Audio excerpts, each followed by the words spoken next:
बिस्मिल्लाहिर्रहमानिर्रहीम। अस्सलाम वालेकुम नाज़रीन, आप यूट्यूब चैनल देख रहे हैं। मैं इमरान खान हूँ। पाकिस्तान में एक नया चूरन बेचा जा रहा है। ये पहली दफ़ा नहीं, पहले भी बेचा गया है। मैं आपके सामने सारी तफसीलात रख दूंगा। इस्टेब्लिशमेंट कैसे पाकिस्तानियों को एक मरतबा फिर बेवकूफ़ बनाने की कोशिश करेगी। ये नया सौदा जो अब बेचा जाएगा, ये माजी में कब कब बेचा गया और ये किस तरीके से बेचा गया, ये मंजन क्या है, ये मैं आपको बताता हूँ। और ख्वाजा आसिफ साहब का इस्तीफ़ा, क्या वाकई वो इस्तीफ़ा देने जा रहे हैं या उन्होंने इस्तीफ़ा देने का फैसला किया? ये ADCR जो है, एडिशनल जो डिप्टी कमिश्नर है वहाँ का सियालकोट का, ये इसका इस्तीफ़ा इतना बड़ा है और क्या इतना अहम मामला है? ये मामला है क्या, इस पे बात करते हैं। लेकिन पहले इमरान खान साहब ने जेल से एक स्टेटमेंट दिया है। उनका एक ऑफिशियली स्टेटमेंट आ गया है पाकिस्तान तहरीक इंसाफ के 5 अगस्त के एहतजाज के बाद। उन्होंने कहा, जी जुल्म और जबर के बदतरीन दौर में 5 अगस्त की कॉल पर पाकिस्तानी कौम का बड़ी तादाद में निकलकर एहतजाज रिकॉर्ड करवाना ना सिर्फ काबिल तारीफ है, बल्कि मुल्क पर छाई जुल्म की अंधेरी रात में तुलुए सहर की नवीद है। अवाम ने जैसे तमाम तर फस्तायत के बावजूद कल सड़कों पर निकलकर अपनी आइनी हुकूक के लिए एहतजाज रिकॉर्ड करवाया, वो काबिल तहसीन था। मैं बिलखसूस पंजाब की अवाम को खराज तहसीन पेश करता हूँ, जिन्होंने छापों और गिरफ्तारियों के बावजूद खौफ के सब बुतों को तोड़ दिया। सिंध, बलूचिस्तान, गिलगित बल्तिस्तान, आज़ाद कश्मीर, पंजाब और खैबर पख्तूनख्वा की अवाम जिस तादाद में 5 अगस्त को मुल्क गिर एहतजाज में शामिल हुए, वो शाबाश के मुस्तहिक हैं। लीडरशिप पर प्रेशर के बावजूद भरपूर मुल्क गिर एहतजाज अवामी शऊर और बेदारी का शानदार मजहर है। पाकिस्तान की तारीख में आज तक किसी डिक्टेटर के मार्शल दौर में इस कदर जुल्म नहीं हुआ जितना आसिम लॉ में आसिम मुनीर कर रहा है। मौजूदा दौर का मवाजना ना सिर्फ याया खान के दौर से किया जा सकता है, जब अवामी राय को रोंदने की गर्ज से मुजीबुर रहमान की पार्टी और अवाम पर फस्तायत के पहाड़ तोड़े गए और महज अपने इक़्तिदार के लिए मुल्क को दो लख्त कर दिया गया था। आज मुल्क में जो हो रहा है वो सकूते ढाका के दौर की याद ताज़ा करता है। तब भी जमहूरियत का गला घोंटकर कानून की बालादस्ती का मुकम्मल खात्मा कर दिया गया था। मीडिया की आज़ादी और एहतजाज का हक छीन लिया गया था और मुल्क में सिर्फ जंगल का कानून नाफिज था। इस जबर के निज़ाम से निजात सिर्फ तब मुमकिन है जब ये कौम यकजा होकर खड़ी होगी। हमारी तहरीक का अगला अहम दिन 14 अगस्त है। ये वो दिन है जब हमारे आबा अजदाद ने कुर्बानियाँ देकर अंग्रेज़ों से तो आज़ादी हासिल कर दी थी, लेकिन कौम आज तक हकीकी आज़ादी से महरूम है।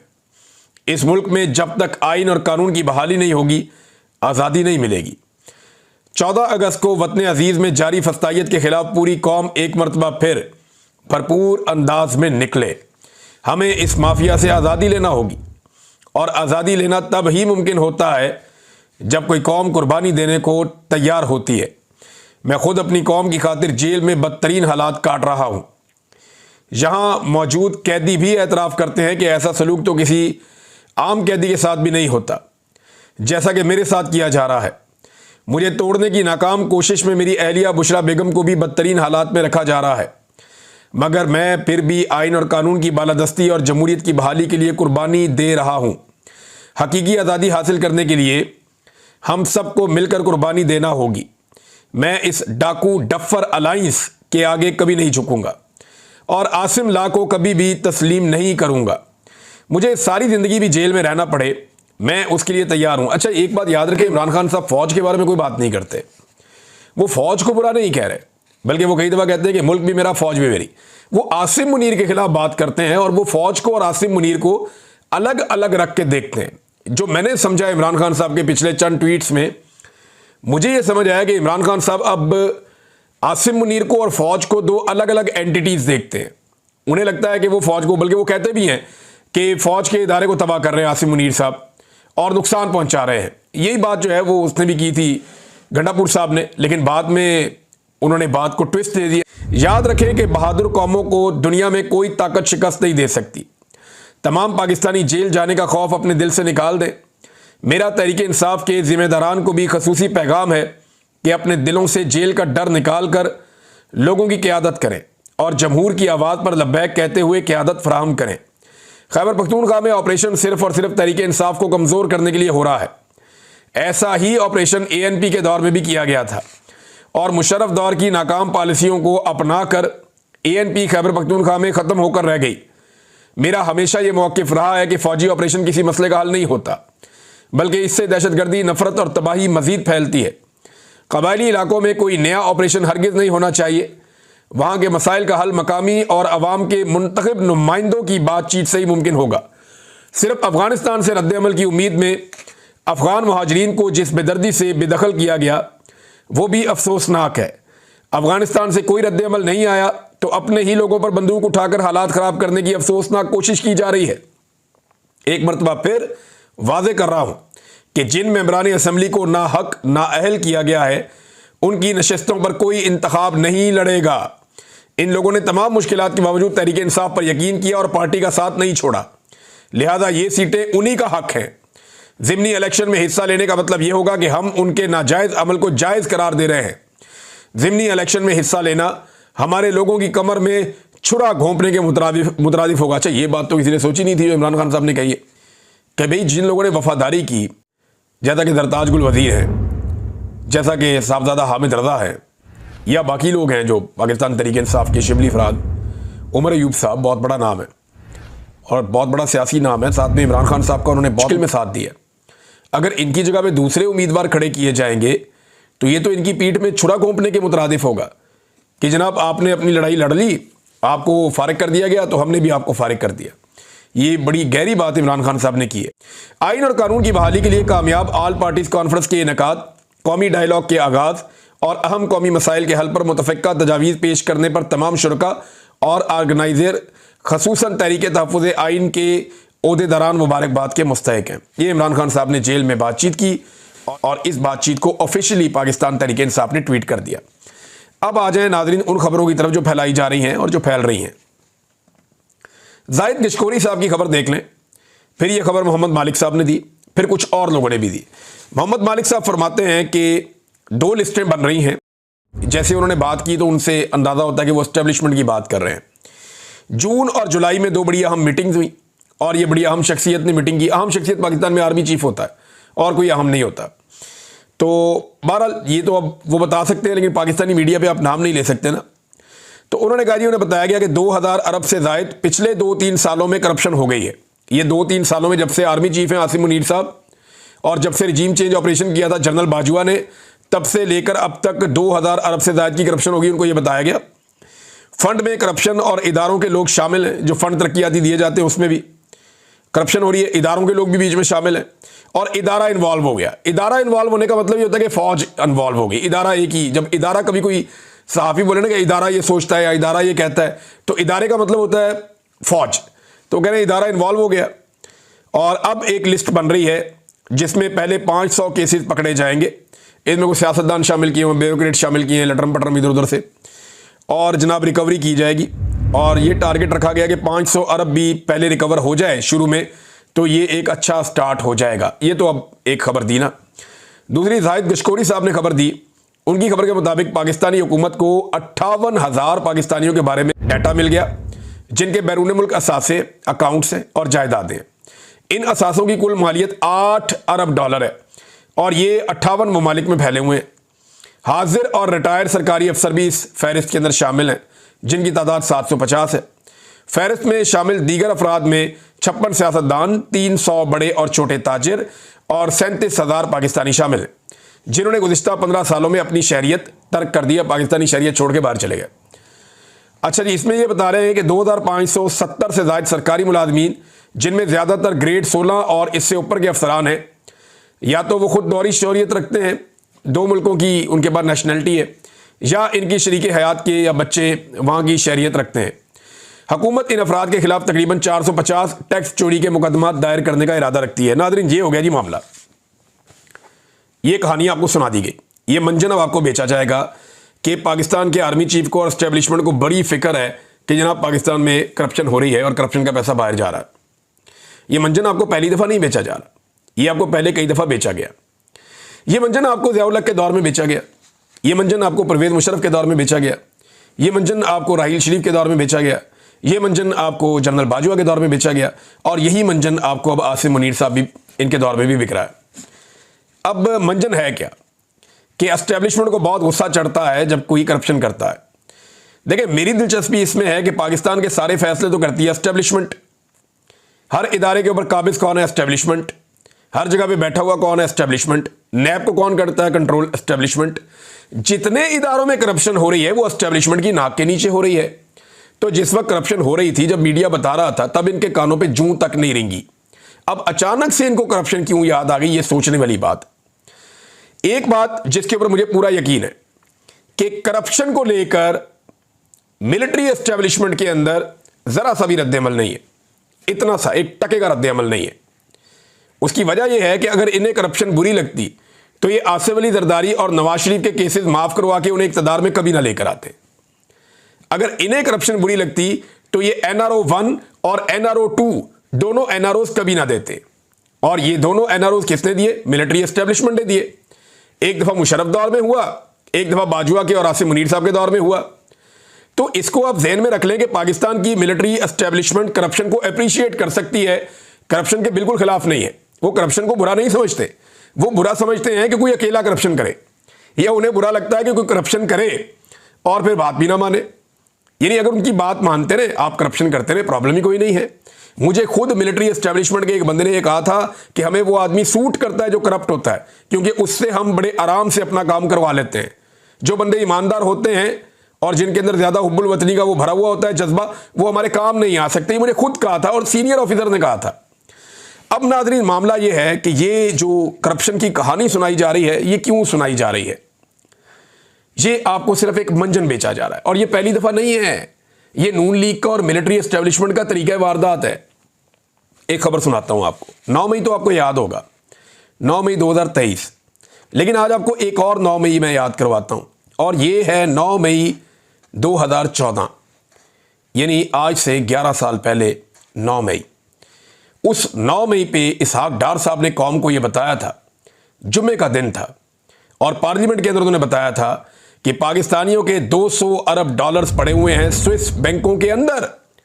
अब तो ये कह रहे हैं ना 8 अरब डॉलर, यानी जितनी औकात होती है उतनी बड़ी बात करता है लोग। उस दौर में जरा एस्टेब्लिशमेंट और हुकूमत को लगता था बहुत पैसा है। अभी बेचारे 1-1 अरब डॉलर के लिए तरस रहे हैं, तड़प रहे हैं, बेचारे पैसा ही नहीं है इनके पास अपना। तो अब 8 अरब डॉलर पे आ गए। वो 200 अरब डॉलर स्विस बैंकों में पड़ा हुआ था डार के मुताबिक। अब कहते हैं जी 8 अरब डॉलर है जो बाहर पड़ा हुआ पाकिस्तानियों का, हमने लेकर आना है वापस। तो ये 200 अरब डॉलर कहां गया? ये तब भी चूना बेचा गया था पाकिस्तानियों को, और चूना लगाया गया था, चूरन बेचा गया था। स्विस बैंकों से 200 अरब डॉलर वापस लाएंगे। हुकूमत का कौमी असम्बली में ऐलान। 2014 में नवाज शरीफ की हुकूमत, इसहाक डार वजीर खारजा और राहील शरीफ था गालिबन उस वक्त, हाँ राहील शरीफ ही था उस वक्त, आर्मी चीफ था। तो उस वक्त जनाब ये फैसला हुआ कि इन बैंकों में रकूम जमा करवाने वालों के नाम और अकाउंट की तफसीलात हासिल करने के लिए स्विट्जरलैंड और पाकिस्तान के दरमियान टैक्स मुआहदे में तरामीम के लिए 26 अगस्त को मुज़ाकरात होंगे। ना मुज़ाकरात हुए, ना किसी का नाम आया, ना कुछ पता चला। बाद में पनामा पेपर्स के अंदर पता चला कि इधर तो जनाब पनामा लीक्स हो गई हैं। यहाँ पे तो जो है वो एक और जो है वो बरतानिया के अंदर जो है वो बेनामी प्रॉपर्टीज निकल आई हैं। तब पता चला कि एक शरीफ खानदान है, पेंट हाउस पायरेट्स, आपको याद है, इनकी बड़ी कहानियां मशहूर हुई थी।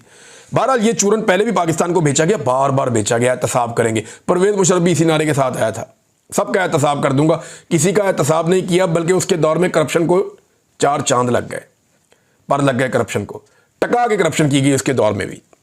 पैसा ही बहुत आया पाकिस्तान में, रियल स्टेट माफिया बन गया उस दौर में। बहुत सारे माफियात ऐसे जो पहले कभी नहीं थे, वो माफियात उस दौर में बने। तो ये कौम को ना तवज्जो हटाने के लिए कि जनाब हम बड़े खिलाफ हैं करप्शन के और इमेज बिल्डिंग होगी, कुछ इधर से पकड़ के इसको ज़बा कर दिया, उसको पकड़ के ज़बा कर दिया। अभी एक पकड़ा हुआ बेचारा ADCR, चंद अरब की करप्शन की होगी बेचारे ने। भाई पकड़ना है तो मिलिट्री एस्टेब्लिशमेंट के उन लोगों को पकड़ो जिन्होंने जजीरे लिए हुए हैं। मिलिट्री एस्टेब्लिशमेंट के उन लोगों को पकड़ो जिनके नाक के नीचे करप्शन होती है, और आज तक उनसे पूछा नहीं गया कि जनाब ये करप्शन आपके नाक के नीचे होती है, पैसा कहां से आता है। जरा नाम निकाले ना उन लोगों के, पता करें कि उन लोगों ने कितना पैसा बनाया। और बाहर के खाली ब्यूरोक्रेट जाके रहते हैं। मिलिट्री एस्टेब्लिशमेंट के लोग जो रिटायर हो जाते हैं वो जाके बाहर नहीं रहते, वो भी रहते हैं। बाकी बहुत सारे लोग हैं और वो भी बाहर जाके रहते हैं, वहां जाके शहरियत ले लेते हैं, क्योंकि इनके पास लूट का माल बहुत ज्यादा होता है। काम तो करना नहीं पड़ता, बाकी जिंदगी गुजारते हैं याशी में बीवी बच्चों के साथ। बहरहाल एक ADCR जो है उसको सरकारी ऑफिसर को गिरफ्तार किया गया, और ये जो सरकारी ऑफिसर है ये जनाब अली गिरफ्तार होता है सियालकोट से। पहली खबर इसकी आती है, मोहम्मद उमैर साहब देते हैं, जर्नलिस्ट हैं। शुरू में मैं 2 अगस्त की खबर है उनकी। वो ये कहते हैं सियालकोट के हुकूमती हल्के के हर दिल अजीज RO, ये RO भी थे, रिटर्निंग ऑफिसर थे अहम तरीन हल्के के। तो ये आंखों के तारे हैं ना ख्वाजा आसिफ वगैरह इस तरह के लोगों के।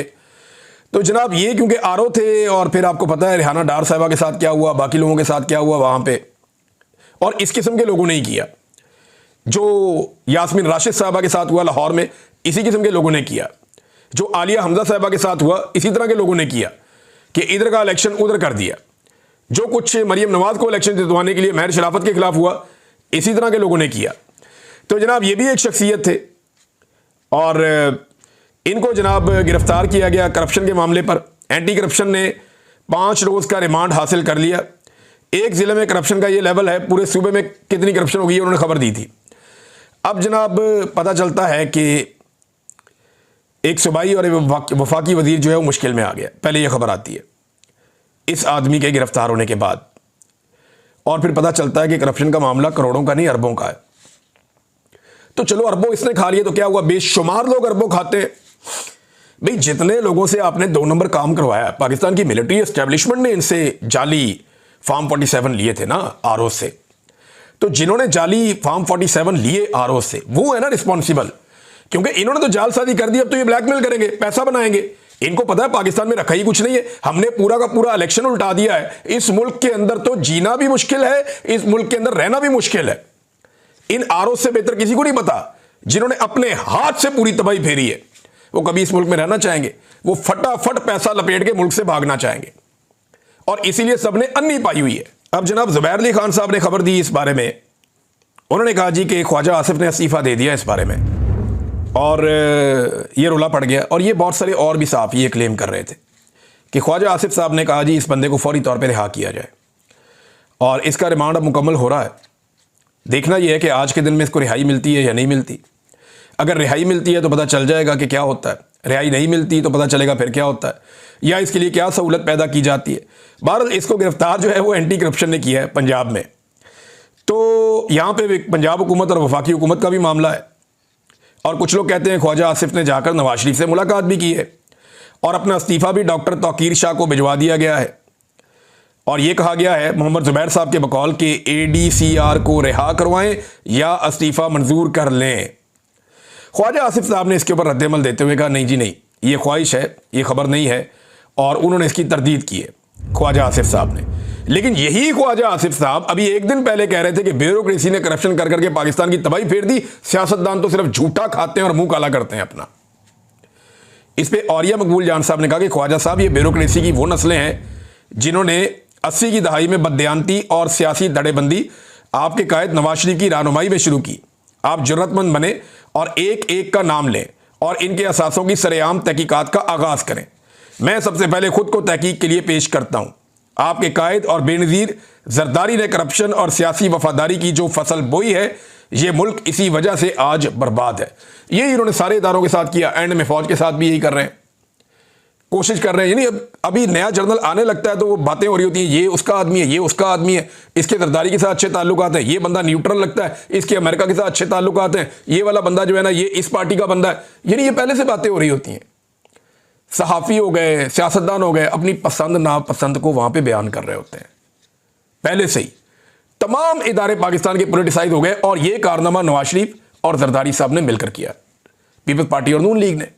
तो नाज़रीन, ये भी चुनाव अब आपको लगाया जाएगा कि एस्टेब्लिशमेंट जो है वो अब करप्शन के खिलाफ है। तो आपने ये वाली खबर इस कान से सुननी है और इस कान से निकाल देनी है, क्योंकि अगर ये खिलाफ होते ना करप्शन के तो इन सारे लोगों को NRO 2 देकर इक़्तिदार में लाकर ना बिठाते, जिनकी करप्शन की कहानियां सुन सुन के और पढ़ पढ़ के हम लोग बड़े हुए हैं, और आज तक ये साबित नहीं कर सके, मनी ट्रेल नहीं दे सके अपने मामलात के।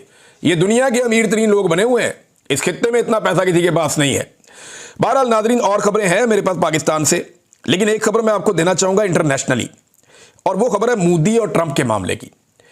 ट्रंप ने इंडिया के ऊपर मजीद इजाफी 50% टैरिफ कर दिया है। यानी पहले 25% टैरिफ लगाया था, अब 25% और लगा दिया है। अब ये इंडिया के ऊपर बहुत बड़ा बोझ है। इंडिया की अमेरिका के साथ बड़ी कामयाब तिजारत है और उसमें इंडिया बहुत पैसा बनाता है, लेकिन ये डोनाल्ड ट्रंप ने इंडिया को हथौड़ा मारा है। वो ये चाहता है कि रशिया के साथ इंडिया बिल्कुल कारोबार ना करे और उनसे तेल ना खरीदे, उनके साथ मामलात ना करे। और इंडिया रशिया के साथ कुछ दफाई मुआहदे भी कर रहा है। अमेरिका के दिमाग में ये था कि इंडिया मुआहदे करेगा अमेरिका के साथ और चीज़ें खरीदेगा अमेरिका से, हथियार भी लेगा अमेरिका से, तो इसमें अमेरिका को पैसे मिलेंगे और उसके बदले में अमेरिका इंडिया पे एक मुनासिब सा टैरिफ लगा देगा पाकिस्तान की तरह, तो दोनों को फ़ायदा हो जाएगा और अमेरिका उसमें बड़ा फ़ायदा कमा लेगा। लेकिन इंडिया ने कंप्रोमाइज़ नहीं किया इस बात पे। उन्होंने कहा जी हमारी आज़ाद खारजा पॉलिसी है।